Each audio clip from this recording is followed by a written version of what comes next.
नमस्कार दोस्तों, पाथफाइंडर में आप सभी का स्वागत है। मेरा नाम है डॉक्टर महिपाल सिंह राठौड़ और आज इस लेक्चर में हम चर्चा करेंगे वर्ल्ड फूड प्रोग्राम के उस क्लेम के बारे में जिसमें उनके डायरेक्टर ने ये कहा है कि अगर इलॉन मस्क दुनिया के सबसे अमीर आदमी अपनी वेल्थ का केवल 2% हिस्सा दान में दे दें तो दुनिया भर से भुखमरी को मिटाया जा सकता है। इसमें कितनी सच्चाई है, क्या इसके फैक्ट्स हैं, और सबसे इंपॉर्टेंट जो हमारे लिए एग्जाम के लिए ज़्यादा रेलेवेंट है वो ये कि वर्ल्ड फूड प्रोग्राम किस तरह से ग्लोबल हंगर को मिटाने के लिए काम कर रहा है और ग्लोबल हंगर के स्टेटिस्टिक्स क्या हैं। लेकिन आगे बढ़ने से पहले मैं आपको बताना चाहता हूं कि अनअकैडमी ऐप पर आप मुझे इस आईडी पर फॉलो जरूर करें ताकि वहां पर होने वाली मेरी स्पेशल क्लासेस की अपडेट्स आपको प्राप्त हो जाएं। आज शाम 7 बजे करंट अफेयर्स के नवंबर का सेट 1 आने वाला है, so do join that class. Link नीचे कमेंट में आपको मिल जाएगा। 10 तारीख से लेकर 17 तारीख तक अनअकैडमी का स्पेशल प्राइस वीक ऑनगोइंग है जिसमें आपको कॉम्बो सब्सक्रिप्शन जिसमें ऑप्शनल और जीएस दोनों की तैयारी हो जाती है, इन पर काफी भारी डिस्काउंट्स देखने को मिलेंगे। पिछले 2 हफ्ते से वर्ल्ड फूड प्रोग्राम के अध्यक्ष और दुनिया के सबसे अमीर आदमी इलॉन मस्क के बीच में ट्विटर पर एक नोकझोंक सी चल रही है। कारण है कि WFP ने क्लेम किया कि दुनिया का सबसे अमीर आदमी अगर केवल अपनी दौलत का 2% दान में दे दे तो दुनिया से भुखमरी मिट सकती है। तो ये क्लेम कितना सही है, गलत है, आगे देखेंगे। पहले ये जान लो कि WFP क्या है और करता क्या है। WFP यूनाइटेड नेशंस का एक संगठन है और इसकी स्थापना 1961 में हुई थी। इसका हेडक्वार्टर है रोम, इटली में। तो काफी कम हेडक्वार्टर्स ऐसे हैं जो जेनीवा या फिर न्यूयॉर्क में स्थित नहीं है। ऐसे हेडक्वार्टर्स आपको हमेशा याद होने चाहिए। तो WFP का हेडक्वार्टर है रोम में। आपके सामने एक और क्वेश्चन में रख रहा हूं। WFP के अलावा एक और UN का संगठन है जिसका हेडक्वार्टर भी रोम शहर में है। उसका नाम क्या है आप मुझे कमेंट में बताएंगे। WFP के करंट अध्यक्ष हैं डेविड बीजली और 2020 में इस संगठन को नोबेल शांति पुरस्कार से भी सम्मानित किया गया था। अब WFP दुनिया में भुखमरी मिटाने के लिए इस वक्त क्या कर रहा है और स्थिति क्या है, भुखमरी कितनी बड़ी समस्या है दुनिया के सामने, इसके कुछ स्टैटिस्टिक्स हम लोग देख लेते हैं। WFP के अनुसार दुनिया के 43 कंट्रीज में 4 करोड़ 20 लाख लोग इस वक्त ऐसे हैं जो भुखमरी के कगार पर हैं। अगर उन्हें खाना नहीं मिलता तो उनकी डेथ तक हो सकती है और इसी को कहते हैं फेमाइन, जब भुखमरी से लोग मरना शुरू हो जाते हैं। तो ऐसे में $6.6 बिलियन की इस संगठन को आवश्यकता है इन लोगों की मदद करने के लिए। अगर आप पूरी दुनिया के आंकड़े देखें तो कोविड-19 पैंडेमिक शुरू होने से पहले इस खतरे पर, फेमाइन के खतरे पर 1.5 करोड़ लोग थे, लेकिन कोविड-19 ने इनकी संख्या बढ़ाकर 42 मिलियन यानी कि 4 करोड़ 20 लाख कर दी है। और अगर आप इस मैप में देखेंगे तो आप पाएंगे कि मोस्टली जो हंगर की प्रॉब्लम है वो दक्षिणी एशिया, सब सहारन अफ्रीका या सेंट्रल अफ्रीका जैसे देशों में और सेंट्रल अमेरिका के कंट्रीज में देखने को मिलेगी। वर्ल्ड फूड प्रोग्राम पिछले कई दशकों से इसी प्रकार के लोगों की मदद करता आया है जहां पर भुखमरी की हालत है, युद्ध छिड़ा हुआ है, बहुत ज्यादा इकोनॉमिक इश्यूज हो रहे हैं। ऐसे देशों के लोगों को खाद्य सहायता प्रदान करके वहां पर खाना पहुंचाया जाता है, अन्न पहुंचाया जाता है। लेकिन पिछले 10-12 सालों से WFP की सोच में एक बदलाव आया है। WFP का मानना है कि फूड एड की बजाय फूड असिस्टेंस होना चाहिए। एड का मतलब है कि जब किसी को सहायता की जरूरत है तब आप उसे जाकर खाद्यान्न पहुंचा रहे हैं, लेकिन उसके बजाय अगर रेगुलरली किसी भी देश को जहां पर भुखमरी के हालात लगातार बने रहते हैं वहां अगर कंटिन्यूअस खाने की सप्लाई बनाए रखी जाए तो ये ज्यादा सक्षम मॉडल होगा दुनिया में भुखमरी मिटाने के लिए। फूड एड की आवश्यकता कई देशों में होती है, खास करके जहां पर युद्ध या गृह युद्ध छिड़ जाते हैं, वहां पर यह काम करता है। It is a tried and tested model, लेकिन ये एक पुराना मॉडल हो चुका है। लोग जब भूखे थे तब उन्हें खाना दो। इस मॉडल को आप एक फायर फाइटिंग मॉडल के रूप में भी देख सकते हैं। जैसे कि जब आग लगती है कहीं पर तो अग्निशमन दस्ता जाकर आग बुझा देता है, तो कुछ उसी प्रकार से WFP अभी तक काम करता आया है। किसी देश में गृह युद्ध छिड़ा, लाखों लोग भुखमरी के कगार पर हैं, वहां जाकर 1 साल 6 महीने उन्होंने अपना प्रोग्राम चलाया और फिर वहां से प्रोग्राम समाप्त करके बाहर आ गए। लेकिन अब लॉन्ग टर्म न्यूट्रिशनल नीड्स को ध्यान में रखते हुए इस प्रोग्राम में कुछ बदलाव किए जाएंगे। इसका क्या मतलब होगा कि कई सालों तक इन देशों में सपोर्ट प्रोग्राम चलेंगे ताकि उस देश के जो बच्चे हैं जिनको न्यूट्रिशन की आवश्यकता है उन्हें ये न्यूट्रिशनल सपोर्ट दिया जाए, जिससे धीरे धीरे वहां पर ये इंडिकेटर्स में सुधार होगा, बच्चों की हेल्थ सुधरेगी, उन्हें पूर्ण न्यूट्रिशन मिलेगा। तो इस प्रकार के डायरेक्शन में अब WFP काम कर रहा है। ऑफ कोर्स ऐसे प्रोग्राम के लिए ज्यादा पैसे चाहिए क्योंकि ये कई सालों तक चलेगा और इसमें 5 महीने 6 महीने के अंदर कोई प्रोजेक्ट पूरा नहीं होने वाला। लेकिन इस तरह का अप्रोच सस्टेनेबल डेवलपमेंट गोल्स के अनुसार है। तो SDG का गोल नंबर 2 है जीरो हंगर। ये काफी इंपॉर्टेंट है। SDGs लगातार UPSC पूछता है, मेंस में, प्रीलिम्स में, सभी जगह इस पर सवाल आ सकते हैं। तो SDG नंबर 2 है जीरो हंगर। तो 2030 तक SDG के अनुसार दुनिया में भुखमरी समाप्त होनी चाहिए। इस गोल को अचीव करने का काम WFP के जिम्मे ही है और दुनिया में इस वक्त कितने लोगों की WFP सहायता कर रहा है, तो यहाँ पर आंकड़े आप देख सकते हैं। 115 मिलियन लोग, यानी कि 11 करोड़ से भी ज़्यादा लोगों को 84 देशों में खाद्यान्न प्रोवाइड किया जा रहा है WFP के द्वारा। 5,500 ट्रक्स, 100 प्लेन और 30 जहाज़ों के माध्यम से ये खाद्यान्न ट्रांसपोर्ट किया जाता है इन देशों तक। और 15 मिलियन बच्चे, यानी कि 1.5 करोड़ बच्चों को खाना मिल रहा है, क्योंकि WFP अपने प्रोग्राम्स चला पाता है। हालांकि WFP का यह भी कहना है कि शॉर्ट टर्म में हमें इमरजेंसी फूड असिस्टेंस प्रोग्राम चलाने पड़ेंगे। किसी देश में अकाल पड़ गया, अचानक से युद्ध शुरू हो गया, तो वहां पर पहले की तरह इमरजेंसी प्रोग्राम्स चलेंगे कुछ महीनों के लिए, 1-2 साल के लिए। लेकिन जो लॉन्ग टर्म प्रोग्राम्स हमें चलाने हैं उनके लिए हमें एडिशनल फंड्स की, एडिशनल पैसे की आवश्यकता रहेगी। लेकिन ये वाला जो इमरजेंसी असिस्टेंस प्रोग्राम है, ये लोगों को भुखमरी से इमीडिएटली बचाता है, यानी कि शॉर्ट टर्म में ये बहुत ही कारगर तरीका है। अगर इस तरह के फूड प्रोग्राम नहीं होंगे तो अफ्रीका के कई देशों में लोग भूखे तक मर सकते हैं। एक सोच ये भी हो सकती है कि भुखमरी से निपटने के लिए केवल WFP काम क्यों करता है, कोई और संगठन के माध्यम से भी तो ये सहायता पहुंचाई जा सकती है। लेकिन सच्चाई ये है कि पिछले 60 सालों से जब ये काम WFP कर रहा है, तो अब उसके पास काफ़ी अच्छा एक्सपीरियंस हो गया है। दुनिया के 80 से भी ज़्यादा देशों में इनकी प्रेजेंस है, फील्ड एक्सपीरियंस वाले लोग हैं और इनके पास काफ़ी एक्सपर्टीज़ है, ट्रांसपोर्ट नेटवर्क्स हैं, सब कुछ पहले से तैयार है। तो अगर एडिशनल फंड्स आते हैं तो WFP ही इस भुखमरी को मिटाने के लिए सबसे बेहतर संगठन है। लेकिन 2021 में WFP के समक्ष कई तरह के चैलेंजेस हैं। सबसे बड़ा चैलेंज है नंबर्स का। दुनिया में पहली बार 14 करोड़ लोगों को खाद्य सहायता की आवश्यकता होगी। ये WFP के इतिहास में सबसे बड़ा नंबर है, सबसे ज़्यादा संख्या है लोगों की जिन्हें ये खाद्य सहायता पहुंचाई जाएगी सन 2021 में। प्रॉबेबली वर्ल्ड वॉर 2 के बाद इतनी बड़ी संख्या में एक साथ लोगों को खाद्यान्न की ज़रूरत नहीं रही होगी। लेकिन इसे पूरा कैसे किया जाए? पूरा करने में बजट के कॉन्स्ट्रेंट्स हैं। फिर एक समस्या ये भी है कि कई लोग भुखमरी ही नहीं बल्कि एक्सट्रीम वेदर के कारण भी अपने घर छोड़ने को मजबूर हैं, डिस्प्लेसमेंट हो चुकी है। और लड़ाई के कारण तो लोग घर छोड़ते ही हैं, वो संख्या भी 10 मिलियन यानी कि 1 करोड़ लोगों तक पहुंच चुकी है। खाद्यान्न की प्राइसेस बढ़ गई हैं पिछले साल के मुकाबले। 21% तक अन्न महंगा हो गया है, अनाज महंगा हो गया है और $300 मिलियन केवल इस बढ़ी हुई कीमत के लिए WFP को आवश्यकता रहेगी। ट्रांसपोर्ट कॉस्ट भी बढ़ रही हैं, फ्यूल प्राइसेस लगातार बढ़ गई हैं कई देशों में, कंटेनर्स महंगे हो गए हैं। आपने सुना होगा कि सप्लाई चेन लॉजिस्टिक्स काफ़ी डिसअरे में है, प्रॉब्लम में है। यहाँ पर जो कंटेनर एक साल पहले $1,000 का होता था, वो $4,000 का मिल रहा है। जहाज़ वाले कंटेनर्स की मैं बात कर रहा हूँ। तो कुल मिलाकर कैश और इन काइंड सपोर्ट दोनों की आवश्यकता है WFP को अपने इमरजेंसी फूड असिस्टेंस प्रोग्राम चलाने के लिए। और जहाँ तक अकाउंटेबिलिटी की बात है तो WFP क्योंकि एक UN संगठन है, उसका फाइनेंशियल स्टेटमेंट पब्लिक होता है, कोई भी उसे देख सकता है। आप चाहें तो आप भी WFP.org पर जाकर इनके पिछले 10 साल के फाइनेंशियल स्टेटमेंट्स को एनालाइज कर सकते हैं।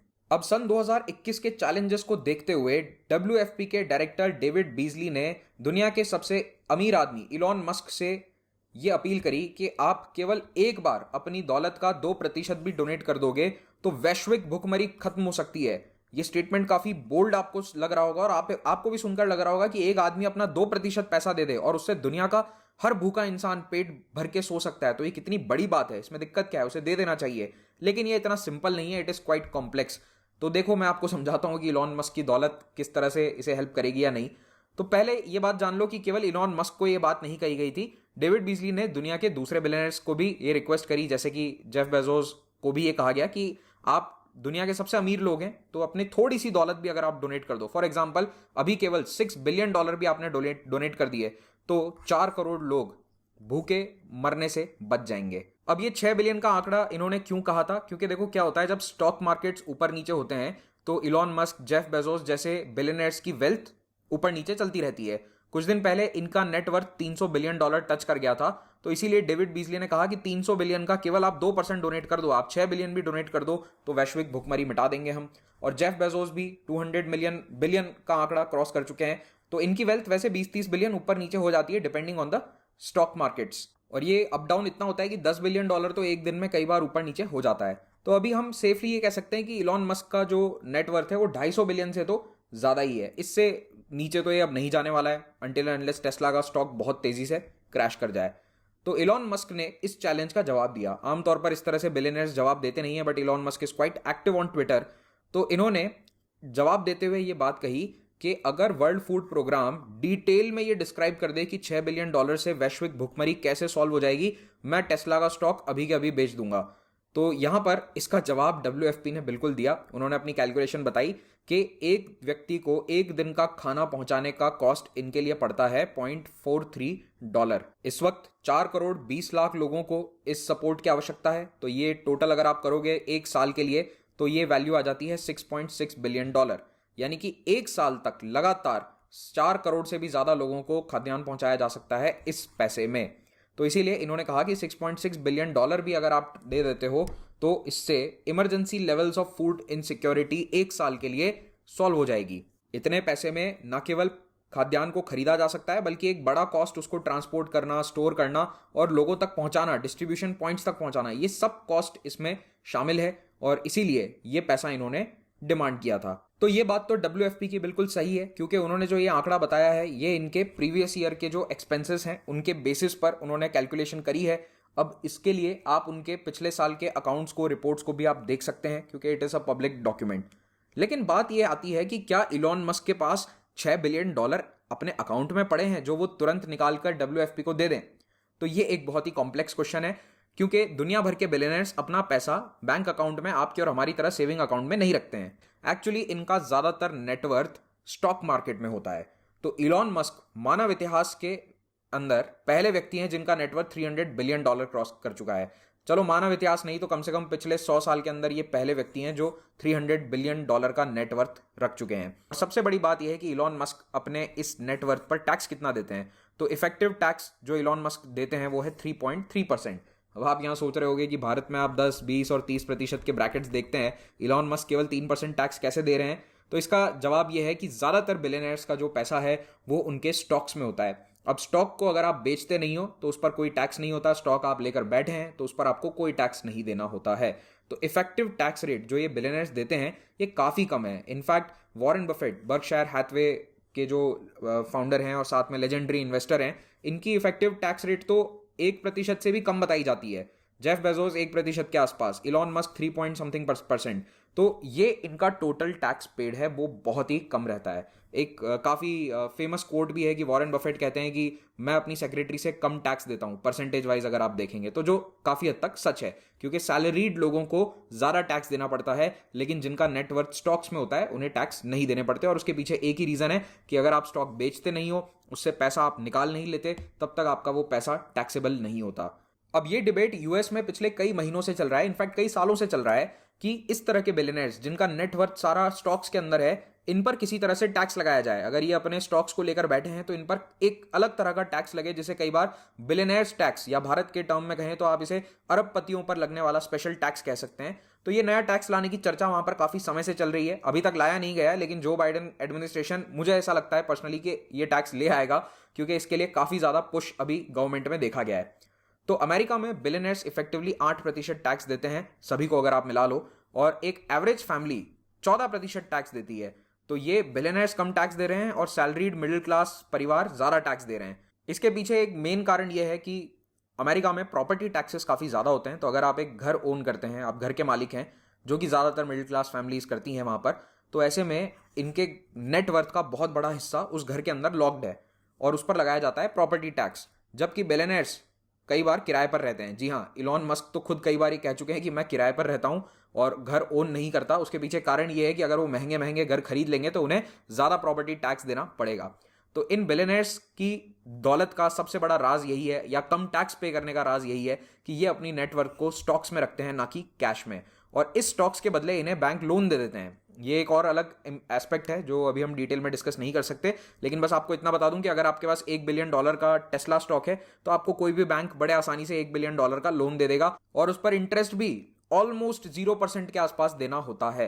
वर्ल्ड फूड प्रोग्राम के इस चैलेंज के बाद जब कई दिनों तक ये न्यूज में चर्चा का विषय बना रहा, तो उसके बाद इलॉन मस्क ने ट्विटर पर अपने फॉलोअर्स से पूछा, एक पोल करवाकर, कि अगर आप लोग कहें तो मैं अपना 10% टेस्ला स्टॉक बेच दूंगा, क्या आप लोगों को लगता है ऐसा करना चाहिए? तो 56% लोगों ने कहा यस, बेच दो। तो इन्होंने ये भी कहा था कि जैसा भी ये पोल आए मैं मानूंगा, आप लोग कहेंगे यस तो यस, नहीं हो तो ना। लेकिन फिर बाद में उन्होंने एक चीज़ ऐड करी कि मैं कोई कैश सैलरी या बोनस नहीं लेता हूं कहीं से, मेरे पास केवल टेस्ला का स्टॉक है और इसीलिए अगर मुझे टैक्स देने हैं तो मैं अपना स्टॉक बेचने को तैयार हूं। अब 10 नवंबर को जब ये लेक्चर मैं रिकॉर्ड कर रहा हूं, इस वक्त तक तो इलॉन मस्क ने अपना स्टॉक नहीं बेचा है। अगर बेचकर WFP को डोनेट करते हैं तो मैं आपको जानकारी उसके बारे में दे दूंगा। So keep following pathfinder, channel को सब्सक्राइब करें, लाइक करें इस वीडियो को अगर आपको ये अच्छा लगा हो। और इस वीडियो को बनाने के पीछे मकसद क्या है ये समझना।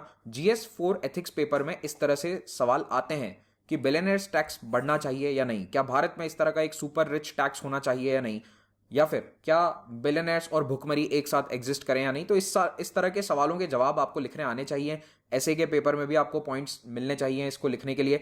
तो ऐसे में ये लेक्चर्स आपके लिए इंपॉर्टेंट होते हैं। इसी के साथ ये लेक्चर हम समाप्त करते हैं। आप इस टेलीग्राम चैनल से PDF डाउनलोड कर सकते हैं। अगर आप UPSC एस्पिरेंट हैं तो भारत के बेस्ट एजुकेटर्स से लाइव पढ़ने के लिए अनअकैडमी ऐप को डाउनलोड कीजिए। वहां पर आप महिपाल कोड का इस्तेमाल करते हुए रजिस्ट्रेशन कर सकते हैं और उसके बाद कोई भी फ्री क्लास, जिसे स्पेशल क्लास कहा जाता है, उसे आप देख सकते हैं। अगर आप एक टाइम टेबल और फिक्स शेड्यूल के साथ इस एग्जाम की तैयारी करना चाह रहे हैं 2022, 23 या 24 के लिए, तो हमारा प्लस या आइकॉनिक सब्सक्रिप्शन आप अवेल कर सकते हैं। इट्स अ पेड सब्सक्रिप्शन और यहाँ पर जो भी सब्सक्रिप्शन आप लेते हैं उसमें आपको 10% डिस्काउंट मिलेगा अगर आप महिपाल कोड का इस्तेमाल करें तो।